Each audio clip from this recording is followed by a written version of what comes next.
Yeah. I am begging people, and again, I'm not a minimalist, but I'm begging people to try letting go because we know that neurologically, psychologically, it works.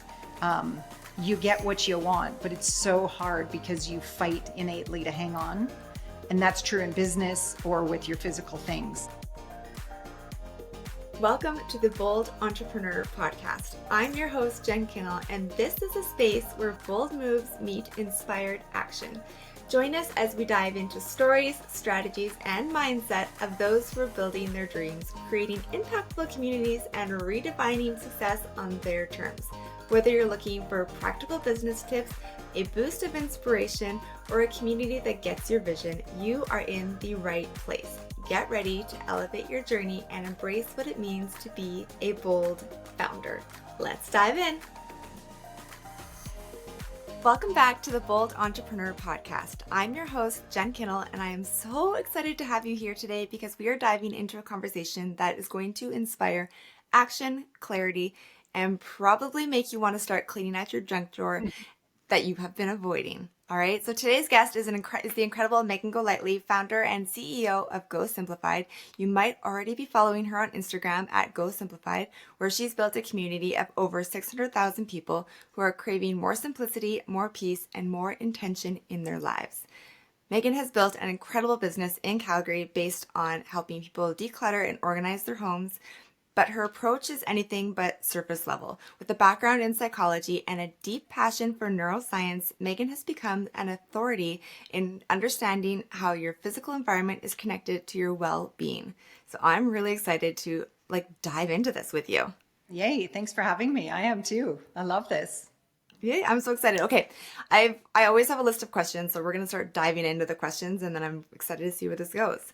So can you tell us a little bit about your business for those people who have not met you or are not following you on social media? Tell us, what is Go Simplified? Sure.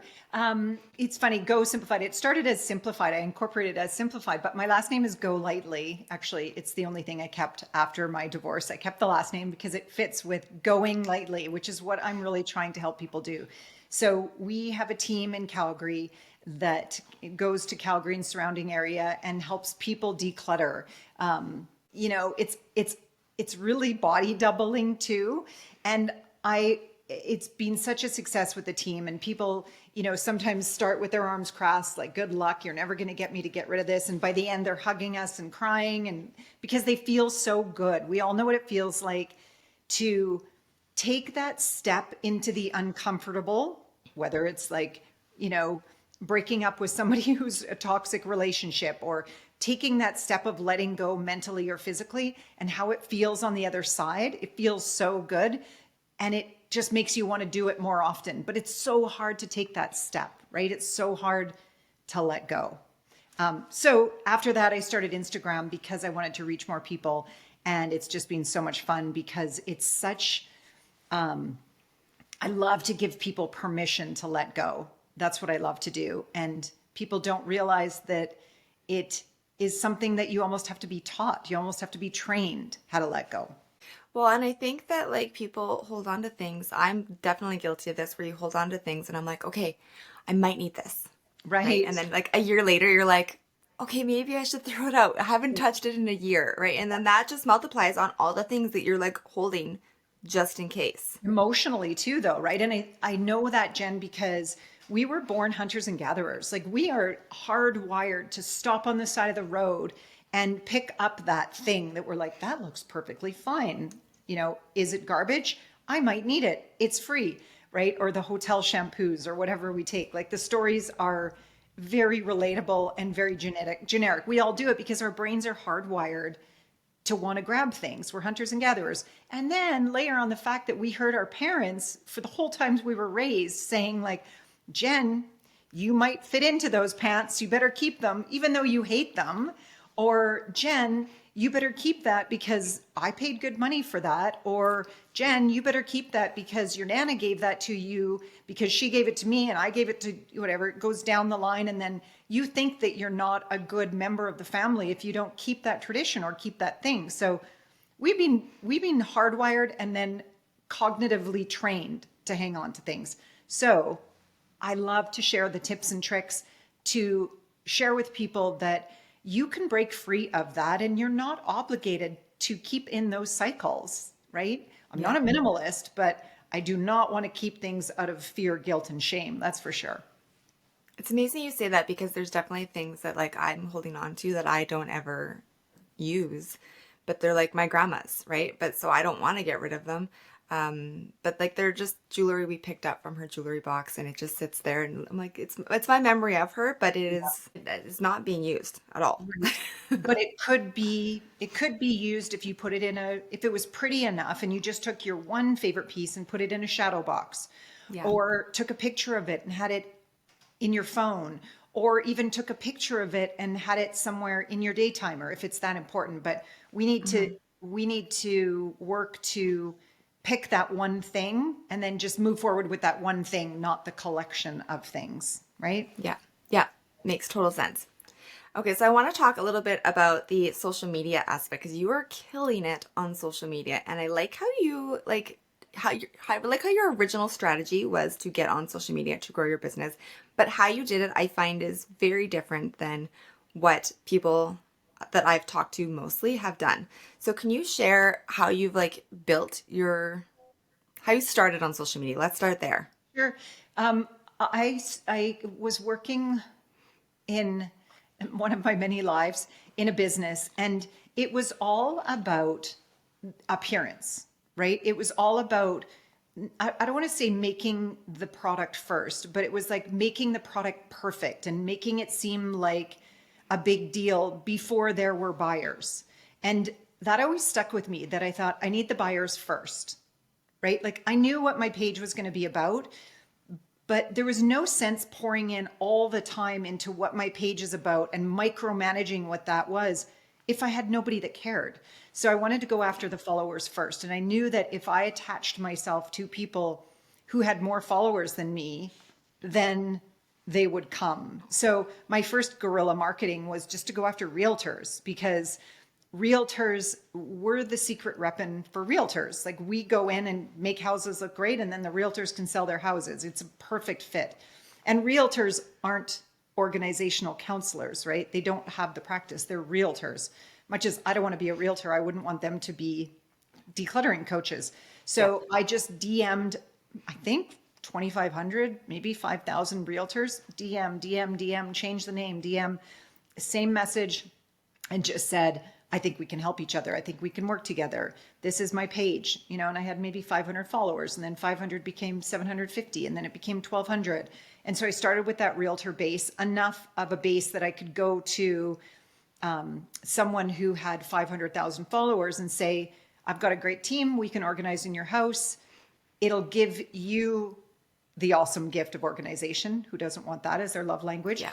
All you have to do is put me in your stories. And then I got her followers, and then I got the next person followers. And then I had my sight set on the local people who had more followers than me, the Jillian Harris, the Go Clean Co., the Jan Arden, and then I went Cat and Nat, and I went sort of across the country. And what the story I was selling was super relatable, because we can all sit around the dinner table and tell our stories about what we're hanging on to and Yeah. big stories. So that's Yeah. how I attacked it. Okay, so when you say that you would just like send out the same email, change the name to tons of realtors, can you explain how many no's you got versus how Oh many gosh. yeses? Because I think that's Yeah. important for people to know, and then how to even mentally deal with the no's. Yeah. Because A that's what ton of holds people. people back. Yeah, a ton of people didn't reply. And I almost do that every day. And I was just talking with my team today saying, I just said to her, I don't know if it's going to stick, but let's throw some spaghetti against the wall, and whatever sticks, let's go with, because they're all good ideas, but we got to throw them out. Same with trial reels. Like, in Instagram yesterday, I'm just sort of getting into trial reels and realizing the impact they can have. I put up a great piece of content 10 times yesterday in a trial reel with different audio. And I got, like, I'm very sort of ADHD, right? Like when I do get into something, I was totally getting into it. And meanwhile, I'm not cooking dinner and I'm not doing my family responsibilities because I was Yeah. getting this trial re-up so many times. I could have sat there for like hours and picked audio and changed it. but I put it out 10 times and I got 100 followers last night from it. So that's a new strategy that's going to work. But we've tried other strategies that haven't worked. They didn't work, so we moved on. But I'm all about kind of, as soon as you come up with an idea, kind of go with it, but don't pour everything you have into it. Like there's that time budget thing that you need to make sure there's some return on investment before you go all in on it.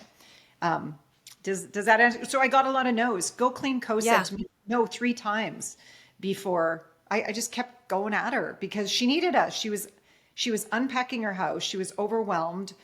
She thought her team could do it, but her team is better off doing their own thing. And so she said no to me 3 times. And then finally she said yes. And I showed up and I did what And we I said think, we were going to do. yeah, and I think that's so beautiful because I'm telling you, a lot of people are like, "Oh, you said no, okay, fine, we're good," like, and I'll just go in a different direction. Yeah. And I love that you just like held your ground and you said, "No, like what we provide is amazing, and you really do need us. This service is going Yeah. to impact you in such a positive way. So I'm going to keep not bugging you, but like tapping your shoulder and saying, "Hey, I'm still here. Just let me know when you're ready." Yeah, it's a small bee badger. Like I'm a small bee badger, in a kind way.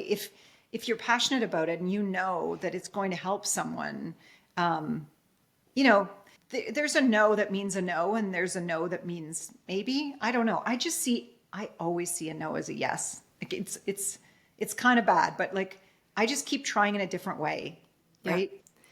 Well, and I like the fact that like you're following her on social media. So you're seeing her stories and you're seeing like her struggles. So whenever you're like coming back with another touch point, you can tailor that to, "Hey, I know you weren't interested before, but like I see you doing this right now. Yeah. We can help with that too." In a friendly way, Jen, right? Like Yes, I of don't want to course. disrespect people's boundaries. If they say no, like please stop. I will never be interested. I'd totally stop. But I think that you can do it in a friendly way to say, like, I really think that this would help. Like, just what do you have to Yeah. lose? Yeah. So yeah, I'm persistent, maybe That's annoyingly persistent to some people, but I know yeah, but it works. in the end, usually they are happy. They said Yeah. yes. Okay, and I love the fact that you're also like diving into like the Instagram trials and seeing how that goes because that like the trials is still fairly unknown to people. People aren't really dabbling in it. So I think that it's cool that you're going into some of the strategies that Instagram is offering and tools that Instagram is offering and giving them a try and then seeing, okay, is that working for me? Yep, let's do that. Can you explain to me like when you did that trial and you tried all different music, is that the only thing you changed? Did you change the caption also? No, I left the caption the same, but it wasn't my first try at trials. Like the first time at trials, I went through and I did a spreadsheet of all our highest engaging content from a year ago. Yeah. I wanted to try the trials the right way. So first we put up random pieces of our best engaged content because to me it's like a free ad because your people don't see it. Like Yeah. it's a great way to try a piece of content. Different text, different font, a different way of doing it. But I tried putting up our best winning piece of content and it didn't seem to go anywhere. They were getting, instead of getting 100,000 views on our page, they were getting like 1 or 600. No follows, no comments, like they just weren't flying. So there was one that got traction though. And it's one of the better pieces I have. It's a garage door going up and it says how you unintentionally can damage your kids. And then what's behind it is it says by not making the decisions to get rid of the stuff in your house and leaving it to them, right? And Yeah. resonates with people and it's visually cool. And then so pair that with an audio. But I just kept changing the audio and putting it up and I got 100 followers last night from it. Because it's your trials. Like that's exactly what it is. It's a safe place to try anything you want. Yeah. Really. I think that's beautiful that you're trying that. So how has your strategy evolved over time? So you originally started by like really focusing on getting the audience first. Are Yeah. you still really focused on that aspect? Or are you more content focused? Like what is your strategy now? Yeah, I would say content focused because I can get 45,000 followers from an amazing piece of content. It's only happened once, but versus the $20,000 investment it takes for me to go to help Jillian Harris, right? Taking the team and flights and hotels and food time away from other clients. Like that's a $20,000 marketing investment that I made. It was a little risky. I didn't know if it'd pay off. I knew that we'd be able to help Jillian and it would be a lot of fun. Yeah. But it did. It was a win-win for Jillian and her team and for us. But now if I make good content, because I feel that we've got the Instagram recipe for this week, at least next week, it'll change. But I Yeah. got it down a little bit. We call it like the baking sheet, like on our team. I'm like, is it the right baking sheet? Like, is it, if you see what's working for somebody else, we call that the baking sheet. So are you using that same baking sheet, just tweaking the music, the message, and the B-roll, right? But we think we kind of have it based on what other people are having success on. Like, so there's another trial thing that I do is let other people beta test for you. So if you look at your, I don't want to call it competitors, but like whoever's in your niche, your colleagues, your friends, because you should know them and you guys should be working together because there's enough clients for all of you. But if I see someone in my niche put up a great piece of content, the reason why it's gone to the surface for her is because it's a great piece of content. She beta tested it for me. The concepts are the same, whatever your niche is. There's, it's not new content as far as the message, rarely. So Yeah. use her baking sheet, how she delivered it, put different B-roll in and put a tweak on it.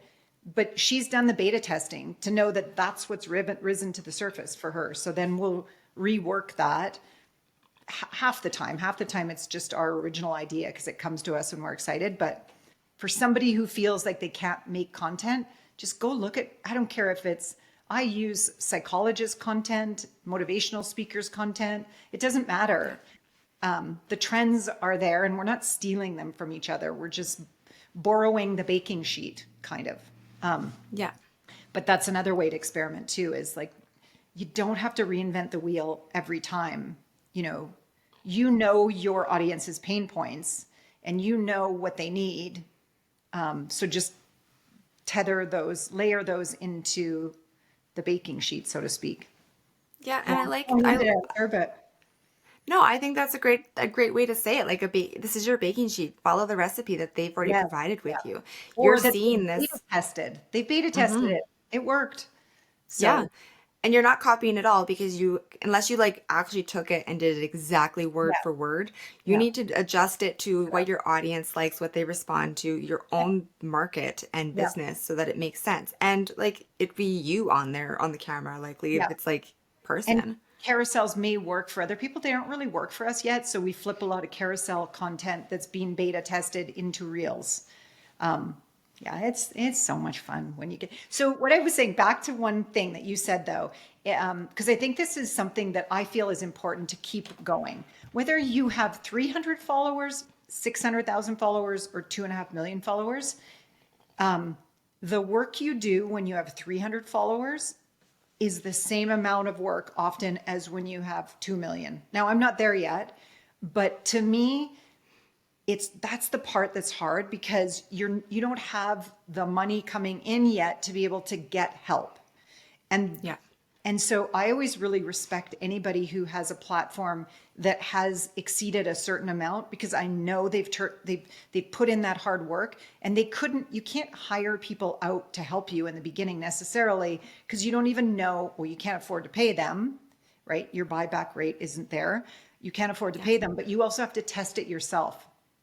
And that's one cool thing about it is because then when you get over the 30,000 or the 60,000 or whatever that hump is, then because you've been in the trenches, right? You didn't Hmm. always hire someone to do it. So you know what it's like and you know how hard it is. But then it starts to pay off a bit more that you're able to get help then. Yeah. And then there's that whole entrepreneurial conundrum of how much do I hire versus how big do I want this machine to get? Like, what's the tipping point? Do I want to keep it at this level or do I want to just always be creating work for myself and look to the next thing and make it huge where then I'm just managing people and then it becomes a logistics thing where you are managing this big team underneath of you. And it's all to scale because then you have to pay them. Everybody Yeah. knows that conundrum. Yeah, it's an interesting part of being an entrepreneur is figuring out where that like tipping point is when you Yes. have to actually bring on more people and then that income gets allotted to them, which means that you still need to like you need to grow your income, which does typically happen when you bring on somebody else because you have more space to create and Yeah. to think about the growth, like how you're going to do it, the strategy behind that. Yeah, as long as you're hiring the right people too. I do have a Yes. lot of respect for one of the best books I've read lately, entrepreneurial books, is that Dan Martell, Buy Back Your Time. And he is like every chapter is like taking notes furiously. Amazing. He just explained it really amazingly well. But one of the points that I took too out of hiring people is that it's going to cost you way more if you hire the right person just because they have a smile on their face and they say, yeah, I'm interested in marketing. But he said, have them work for you before they work for you, right? Like Yeah. test them out before you hire them, have them work in a contract basis before you hire them as an employee, because it's really challenging the investment you make to train them. And if you train the wrong person, it's tough. Yeah, it's money wasted. It's your time that you're teaching somebody your systems and how your business operates. And Yeah. then if they're not the right person, that time is now lost. Like you have to redo it all over again. Yeah. And another thing that I love that he talks about in that book is playbooks, like SOPs. We have an SOP for everything. I have an SOP playbook for everything because I'm 55 and half the time my brain is not engaged anymore because of menopause. But and having teenagers, I think that Hmm. my brain is taxed, but I have SOPs for everything because there's so many things that you have to do. It's hard to remember how to do it if you're just doing it once a month or twice a week. So Yeah. write it out, keep that playbook so that when you do train someone, then you can hand them that playbook and say, hey, start with this, then I'll work with you, and then you can make that playbook better. Yeah. Yeah, and that's amazing. That's what I've done with my team also is I've actually done video content because we're more on the Perfect. computer. So Yeah. it's like screen shares and like video recordings where they can see here's how the systems work, here's how to manage Trello and like find what we're working on today. And yeah, I think it just makes such a difference for people to have something to go through. It makes it so much easier on you to train, but it just, and then they can refer back to that over and over again rather than being like, I forgot, how did I do that again? Yeah. And also ChatGPT is your best partner. Like, hire ChatGPT for $20 a month because basically it's like the expert in the room on everything with a grain of salt, right? Like anytime I Yeah. get stuck, I call her, she's like a member of the team, but I use her to help me get unstuck even to start, right? So I lean heavily on her confidence wise, just to give me the confidence that I'm in the right direction and then I can keep Yeah. going. I actually find I find that she's really good at like taking whatever is in my brain, like this is what I'm envisioning, and she organizes it so nicely that I'm like, yes, you just like took the jumble that's going on and just was like, here's your step Yeah. by step plan to make it happen. Yeah. Wouldn't you say, Jen, recommend anybody to make that your coworker first? Start Oh, with, for sure. It's the best thing ever. And then you can like when she writes stuff out, you can be like, okay, this doesn't quite sound enough like me, like, and I'll just write this, make this sound yeah. more like me, or make this sound more personal. And it's amazing how I'm like, that is how I would speak. Like, she really does listen to how you're writing Yeah. and adjusts it. And not only for writing stuff though, but for bouncing ideas off. Like I Hmm. was thinking about this today and what do you think about that? If you like, she knows because of the history of our conversations well enough that Yes. she's like my business partner. But if she's not quite there yet, put in your business plan, like give her Yeah. stuff about you and then she'll figure out pretty quick how to help you or just say, Yeah. pretend you are an expert marketer, pretend you are Yeah. a social media expert at making reels and yeah. Yeah. She's even adjusted the way she responds now, where she's like, that's an excellent idea, Jen. Thank And I'm you. like, Yes, thank yes, you. yes. Yeah. You're on the right track. Yes, thank you. Yeah. But it's confidence too, Jen, right? Like Hmm. that's sort of that's an example of how anything can go better when you have that enthusiasm and that energy and that passion. And Yeah. then people start to believe you because you are bleeding it, right? Like, I know what Yeah. I'm doing here. I know how I think I can help you. And then they start to believe you. But that's how we feed off her, right? Yeah. She's Yeah. patting us on the back, and then we're like, yes, I got it. Yeah. Yeah, it's a pretty amazing tool and it's pretty cool to see how far it's come, even in just in the last year, in like learning and listening to you and understanding. Like you said, like you've had enough conversations now that she is like, I know what the right answer is to this because I know you.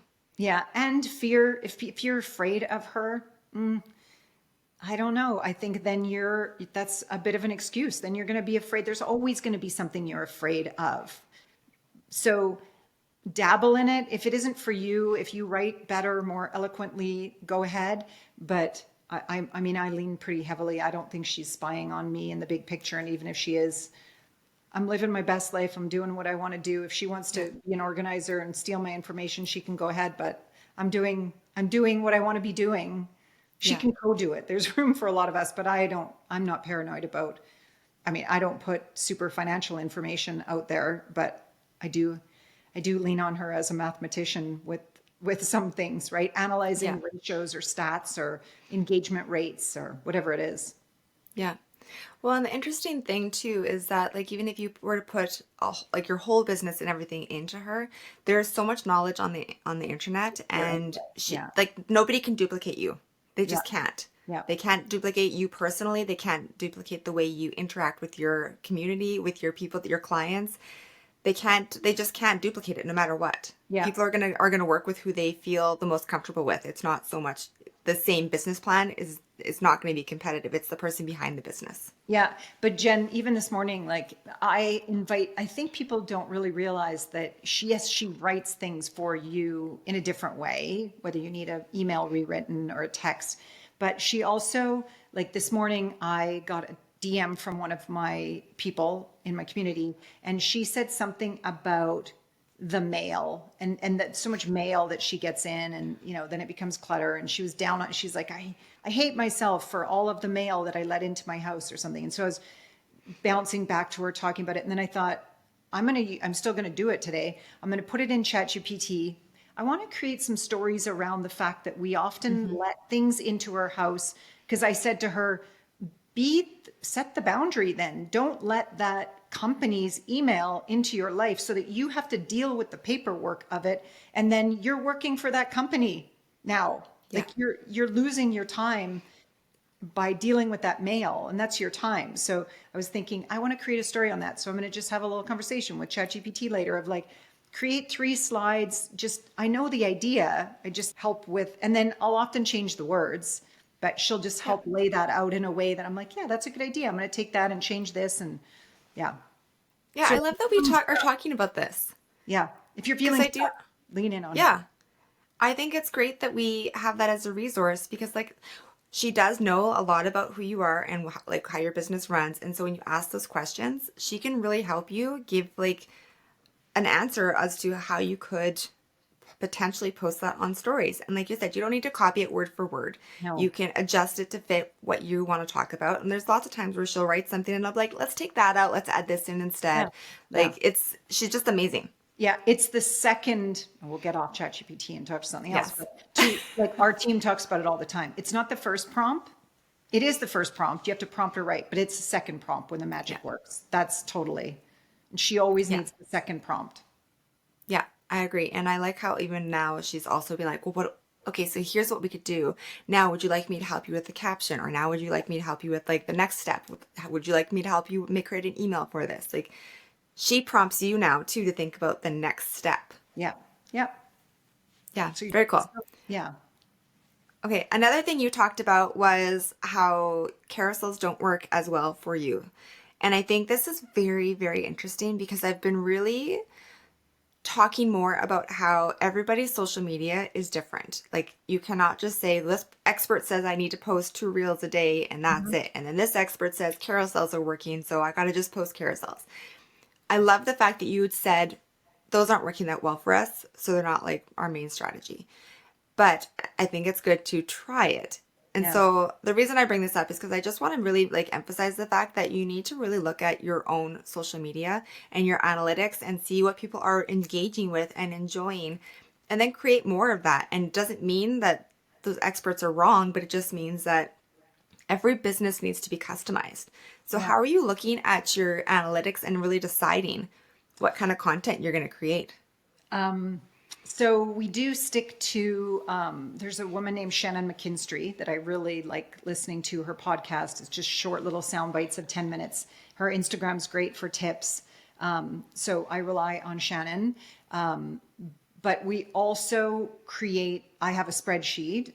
I'm a spreadsheet maniac, but I have a spreadsheet of the date the reel went up, what the cover photo was, what the essence of it was, just in a couple of words, the pain point, a hyperlink to it, then how many interactions we got on it, how many followers I had at that time, the engagement rate, which is how many interactions it got divided by how many followers times 100. So we shoot for 2% or more. We've had some at 50, but rarely. But I like good content. I think is like 2% or more. If people aren't engaging, it's not good content. You need to shift your gear. And then how many followers it got, and then a ratio of followers to how many people saw it. And then is it original or was it reworked? And then I highlight the ones that were reworked and then keep recycling them in every couple of months because they're good pieces of content. But then we keep putting the OGs in. There's a column. Was it OG or was it repeat? And we look at that every week and look at why did this reel work? Why didn't that one work? And it's usually fairly obvious afterwards. But that came from a lot of trial and errors. But then I can analyze what are people responding to? Like what do they want right now? What do they like? And every once in a while, like a humor won't exactly get a lot of interactions, but sometimes it does. But I look at that spreadsheet all the time to inspire what's working. But then I also use Shannon's rules. There's another woman named Michelle Gifford that I love. And I follow their rules on just I'm not the expert on social media, but I rely on them and then work with my team to come up with some good ideas. Yeah. Okay, so I love the fact that you create a spreadsheet on this because most people don't look at their analytics whatsoever. And then the people that are a step above that, they will look at the analytics that is just Instagram provided, which is great resource and probably is also where you're getting your numbers for your engagement and stuff to put into your spreadsheet. But I think you've taken it a step further by really diving into long term what is working and what is the strongest content overall. Yeah, because what worked 2 years ago when I look on that spreadsheet, it's laughable. I'm like, oh my gosh, I can't believe that this used to work, but it did. They're hilarious. They would never work today, ever. But a different version of it would. Like the pain point is still there. It's the delivery that changes with Instagram. I almost say it's like you can't give someone a book if they like reading magazines. So I don't love that I have to be creative within the parameters of Instagram, but that's the platform. So I'll play the rules. I mean, I'll play by the game and follow the rules and give people magazines. I don't try to give them a novel because they don't like that. And how we know that is because other people try to deliver novels and they don't work. But you look at the baking sheet or the magazine that someone else has used and it works.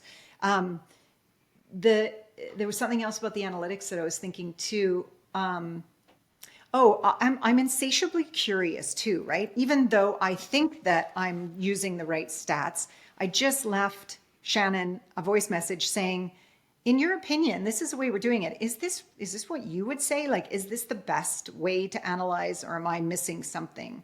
Just in case, like I don't want to go down that road and keep going down that road in case that's not the most insightful piece to look at. Yeah. But so far it's giving us the equation, the ratio of like, how well did this hit? But I asked Shannon, I'll see what she says, because maybe she'll say, no, don't use that, use this. And so I'm not the expert. They are, but I'll keep listening to what they're having to say. You keep saying you're not the expert, but I do think that you have really honed in on your social media and are really allowing that to help build your platform. So maybe it's not something that you focus on as the expert, but I think that you really do pay attention to what's working and what's not, and then creating the content that your audience wants, which is what we all should be doing, but you're doing it very well. Well, thank you. It's been fun. Now I want to move on to YouTube. I'm like, I want, Instagram's fun, but it's not really fair. Like it's crazy when you look at YouTube and the stats and the analytics, they show you exactly what you can make off one video, So I'm like, I might try a little bit more YouTube. But that's like opening a restaurant when you've had a dry cleaning business. Like there's a lot to learn, Yeah. but I'm curious. I'm going to try. I'm going to see what it's all about. Well, Yeah. it's baby steps, right? So you just have to put your toe in the water and give it a try and see how it is. Yeah. And I, And you eat an elephant one piece at a time, right? Like Instagram's an yeah, elephant, right? So yeah, just if to me, if someone else is doing it, I'm like, well, why can't I? Kind of like really, you know, I don't know, you have the can make it confidence. your own. Yeah, but have the confidence too in yourself that if someone else is doing it and it's working, you probably could too. Yeah. Okay, I want to talk about stories because you are very good at your stories. How are you using stories effectively? Because I know you share, like, you come and talk on the camera a lot, which I think is amazing. You share some of your personal life on there, but you also are very consistent on sharing some of your favorite products. So I'd love to hear a little bit about how you're using stories and how you would recommend other entrepreneurs take advantage of stories. Sure. I do most of stories to me are the most important. Like I think I focused on stories in my mind. I didn't make a reel for like a year. I was terrified to make a reel. I had somebody who helped me, which I couldn't afford at the time, really wasn't the best decision, but she helped me make reels. It wasn't until I was at Cat and Nats in Toronto, and I forget, I think it was Natalie who said, like, make the damn reel, like, just do it. It's easy, just do it. I was terrified, but then I did it and I was like, oh, this is kind of fun. But before that, like for a year, at least a year, it was all stories because stories to me, I could do it. It wasn't techie, I could do it. And so I sold through stories, through showing people. And one of my nieces said to me once, like, I'm not an expert at organizing. I don't want to take the risk of buying the wrong thing or size or whatever or dud. So I love that you show me what to use because then I don't have to do the research. And I do my research. I have like a whole closet of things that are duds and I don't show them to you. I show you the ones that work. And then I sprinkle in some fun things like trying to get the hair with the laser hair machine removal for Brian's back or whatever, like fun life things. Because I believe in them. I try not to do more than 5 a day, but I do monetize from Amazon and my guides and whatever else. So I sprinkle them in. But I do like stories. I try not to show too much of my personal life because I always think like, is it that interesting? Like always in my head, every time I go into a story and open it up, I'm like, do they care? Would I care? Or would I actually be almost insulted of like, I do not care about blah, blah, blah. Because, sometimes you watch other people's Yeah. stories and you're like, oh my God, like, who do you think you are? So there's a fine line too of like knowing that people are interested versus being your own self-critic of like, they do not care. So Yeah. if you're starting to think they don't care, they probably don't. So bring it back to what your business is and tie it into your business organically. Because then they do care. That's why they're following you. Or they wouldn't Yeah. follow you and they can leave and you don't care. So even every once in a while, I'll put something that's just purely pleasure about my life, but I try to always tie it back to organizing somehow. But I love stories. I hope I don't sometimes I put too many up and it's overwhelming because I don't want to overwhelm people, but I do think No, it's fun. Stories are fun. I think there's such a nice way to get a window into who the person is behind the brand. I loved when you put out the sauna. Like, I messaged you Oh, right away and I was oh, like, where did you get this? Like, this is so amazing. My husband would love it, right? And like, those are not related to your business. And they're really like, but they're just like a little touch into who you are and the things that you enjoy. or the tether, if you're lost with stories, tether it back to what you believe in. Like the sauna is about Mhm. mental health, right? So to me, Yeah. that's like, it's almost like, here's a comparison of, and it's like, what can I write off versus what can I not in your business? Every entrepreneur knows that. Like, is this I worked for Johnson & Johnson for 10 years. And one of the most valuable things that I learned from them is, I think they called it bright lines. Like, could I stand up in front of a room of my friends and my colleagues, 100 people, and tell them what I'm doing and feel proud about that? So I ask myself that a lot. And so in stories, I just try to tether it back to what's important, but keep those bright lines of, is this onside or offside? And I mean, some people thrive on controversy. I personally don't. I don't get into politics or health on my page, whether it's COVID or whatever else is going on. I just don't get into it. But I told my team was here this morning, I'm like, go watch other people's stories too, because we don't know it all. There's always a different way to do it. So I don't know if I answered your question there. You did. You actually answered like a lot of it. So that's amazing. One of the other things that I really am talking about lately is how we're using our Instagram to build our authority. Because that really sets us up as the leader, the expert, the go-to person in that niche, right? So how would you recommend, and how have you done and been intentional in setting yourself up as the authority in your space? Yeah, that's a good question.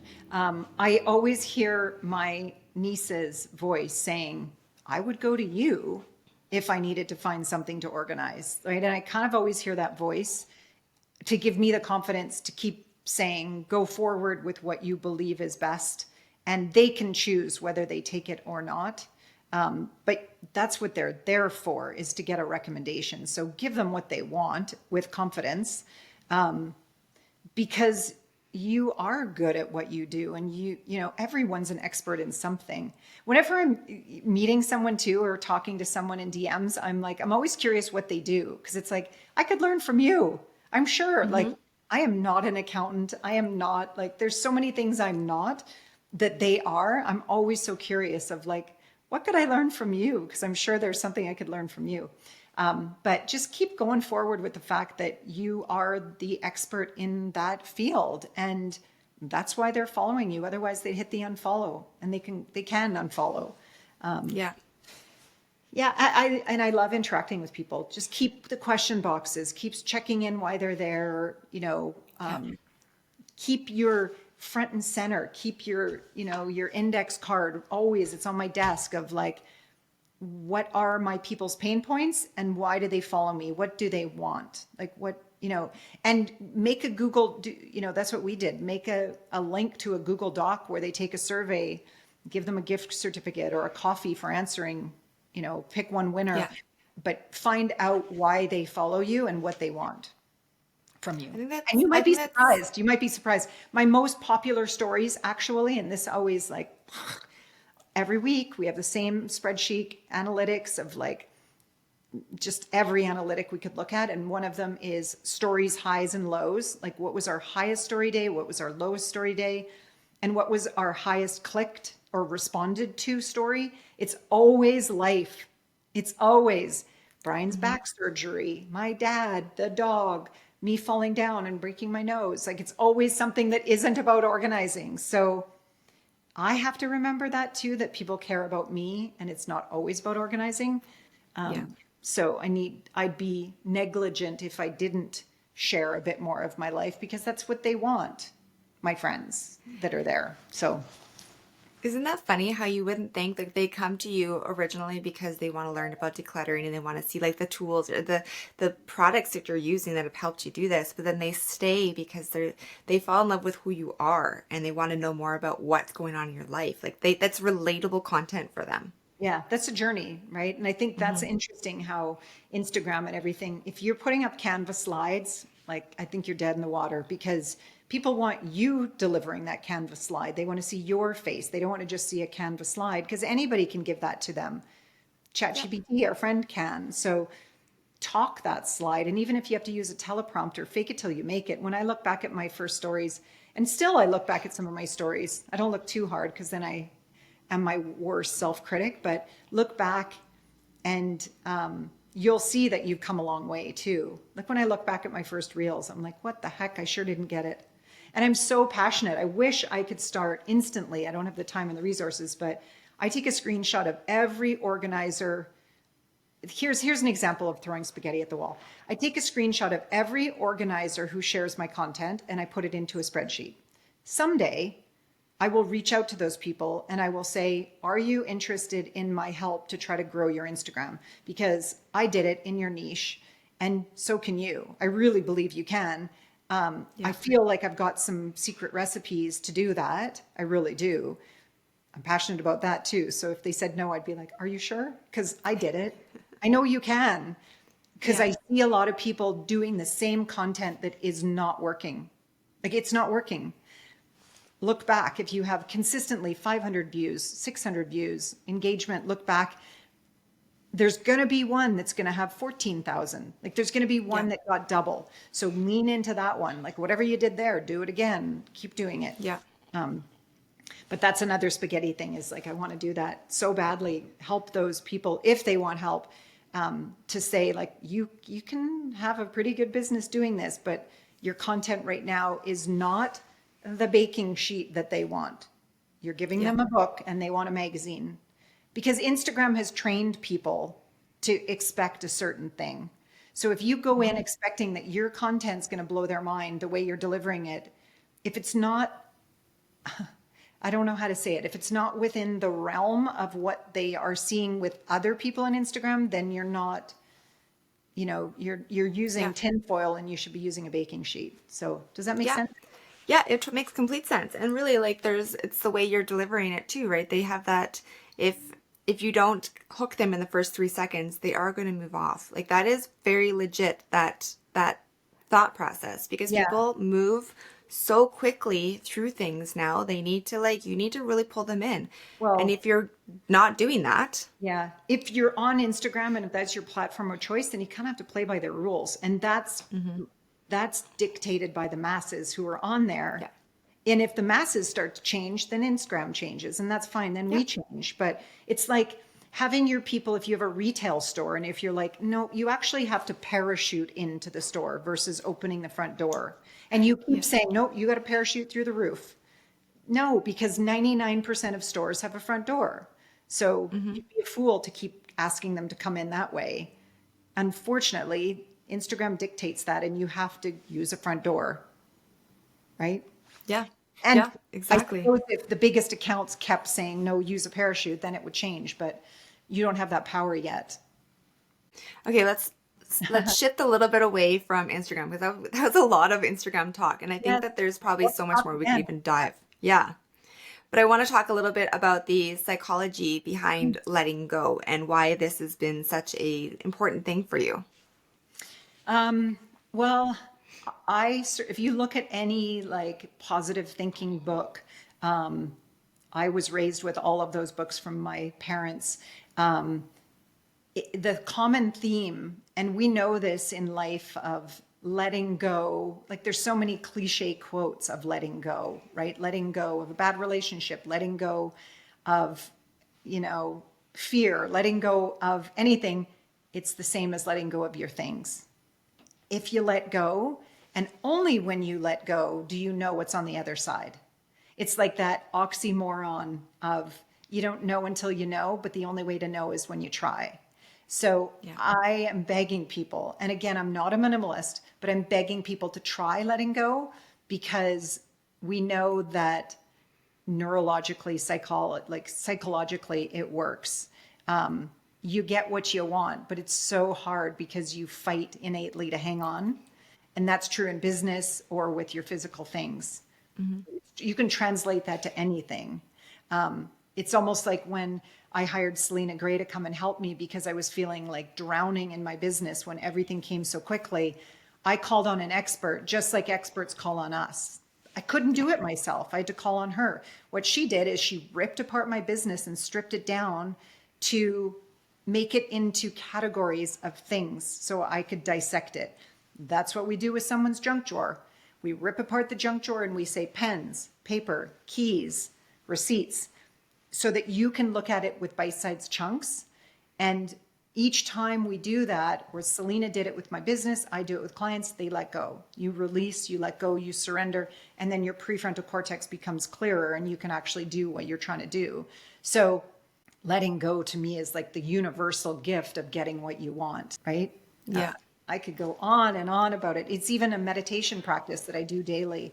And it's about letting go to get what you want, right? When you hang on to the reins so hard and try to steer the horse where you want it to go, if you just let go, the horse knows how to get back to the barn, right? You can be unconscious. It will take you back. And so you got to trust yourself and your body and your mind and your spirit to take you back to where you need to go, so to Yeah. speak, by letting go. So that's what my page is all about. It's so much more than the physical thing too.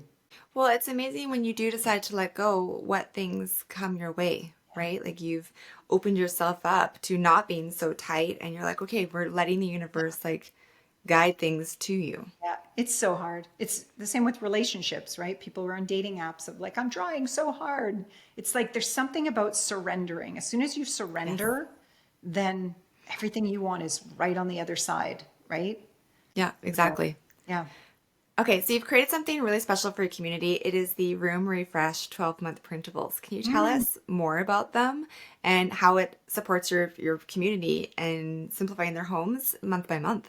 yeah. Thanks for asking about that. That's my beautiful. I'm actually, there's someone coming over right after this to talk about it and get into it even more with me to make it even better. But it is for people who say, I don't know where to start. I don't know how to start. As soon as somebody says that to me, I'm like, Room Refresh is perfect for you because it is the conduit that we're delivering so that you can bite into how to start and where to start. And it's not a once and done. So it's a month by month, month to month program. You buy the year, not the calendar year, but you buy 12 months. So you're constantly working on something for 12 months. And we just guide you on how and where to start. And not just the physical, because I feel like it's sort of like, no shit, Sherlock. If I would have done that a long time ago. It's not the how to, it's the Yeah. psychological examples that we give in that Room Refresh of here's an example, because it's month by month, room by room. So here's an example of something you'd be working on in that room this month.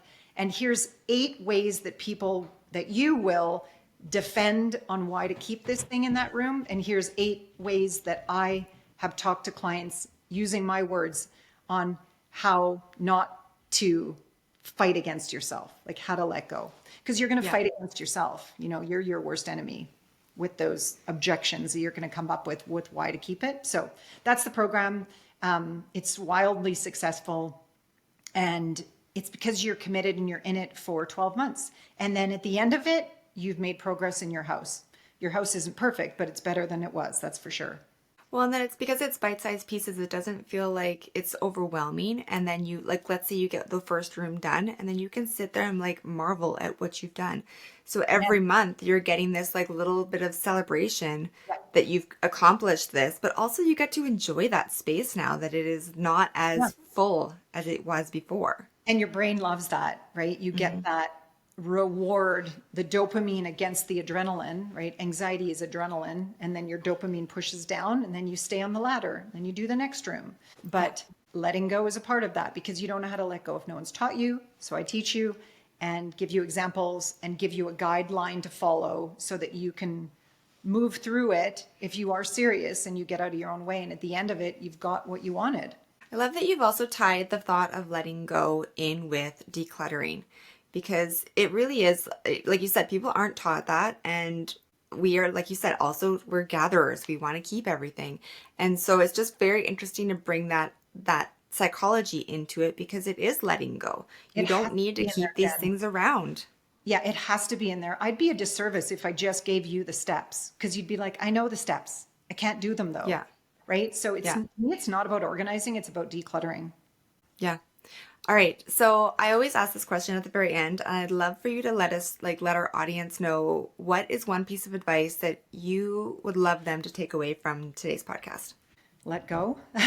I'd say be curious.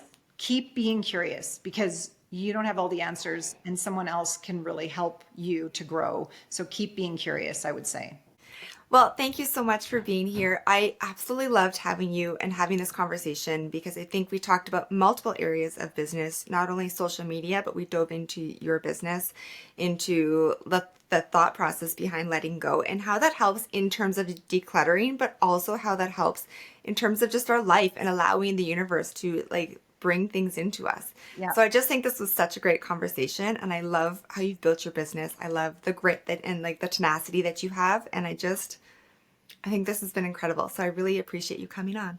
Thanks. Well, thanks for having me. We'll have to have part B, part to be continued. Yes, for sure. I'll interview you when I start a podcast. I want to learn from you. I'm in all the way. Okay. Thanks, Jen. Thank you so much.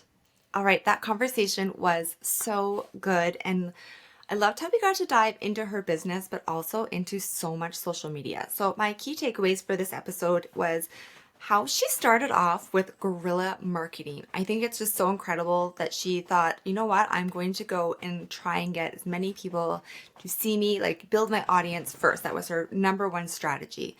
And so by going and playing like the numbers game, messaging as many realtors as she possibly could, and just seeing what that happen, like how that works out. And typically when you do play the numbers game like that, you are going to get a lot of no's before you get some yeses. But the beautiful thing about that is you're putting yourself out there and you're allowing your potential audience, your potential clients to find you in a way that says, hey, I'm here. Like, this is what I'm offering. I'd love to work with you. Your clients need me. So it's such a beautiful way to put yourself in front of your audience, but also say, like, I'm here to help you. I'm here to serve you. And I would love the opportunity to work with you. And I think that not many people do this type of marketing when they're taking advantage of social media or even when they're building a business. So I really wanted to highlight that part of her business and how she's built it because it's done so well for her. And then also thinking strategically about who you can collaborate with and partner with because of who their audience is. And if as long as they're aligned, I will throw that little caveat in there. As long as they're aligned, it makes such a world of difference when you can collaborate and partner with incredible other businesses that are active on social media and you can share audiences. It's really an incredible way to grow. And then I want to talk also about the baking sheet idea. Like, we do not need to build all our recipes all by ourselves every time. Look at someone else's baking sheet and see this is working. So how can I pull that as inspiration and apply it to my business? How can I change the niche? It's me talking instead. It's about my business, my topic. How can we use that baking sheet in our own business? And then I love the idea that she actually went ahead and like created a spreadsheet and really reviewed. Like, the nice thing about using Instagram analytics is it gives you the analytics typically for the first 30 days, unless you extend that down to longer period of time in the analytics. But she's taken it a step further and put it into a spreadsheet so she can actually really track multiple items on each specific reel, cover image, the return that she's getting on it, and then see which ones are performing the best, but then also recycle them and see how they're performing when you've recycled them. Maybe you're just changing the audio a little bit, which means you don't, if it's the background, it's B-roll, maybe you don't need to create as much content if you trial and error, like just play around with it, see if you can change up what's already working and showcase it in a new and fresh way. This is all about trial and error. That is exactly what Instagram is. And so definitely have some fun with it. We also talked about stories. She does such an amazing job at showing up on her stories, both personally, so you can like follow her along, but also in just like how she shows her product in such a real and authentic way. If you follow her, she will show you like in her home or in your client's home how she is using specific tools and the products and how you can implement that into your own home. It's just such a beautiful way that she does it in such an authentic way. And so I wanted to really highlight that. And then finally, we talked a lot about ChatGPT. I'm telling you, ChatGPT has been such a game changer in my business, but also in many businesses that I've spoken to on this podcast and in person. So if you have not dabbled in it, I really highly recommend that you do. I do have the paid version. It sounds like she also has a paid version because it really does get to know who you are specifically, and it can help you craft so many things. It can help you take whatever's in your mind. Like, I like to do a brain dump of everything, and then it helps organize it all. It can help you with your messaging on your website. It can help you with emails. It can help you with so many things. So just have some fun with it and let her like inspire you, especially when you're stuck. It's a great way to just be like, I want to know about this. Can you help me? And so I just think today's conversation was so incredible in so many different ways, in so many different aspects of our business. And I hope you enjoyed it. And if you did enjoy it, please share it with your friends, tag us on social media, and I'd love to hear more about what you would like to hear from our podcast, because this podcast is built for you and to feature incredible businesses. So have a wonderful day. And before we go, if you love this conversation, you have to join us at the Be Bold Conference 2025, happening on October 7th at the beautiful Whitewood Barn. This is your chance to surround yourself with bold women in business who get you, support you, and are ready to rise right alongside with you. We've got an amazing lineup of speakers and want you to walk away with a clear plan and game plan for your growth, your success, and building a business and life that lights you up. We'll see you there.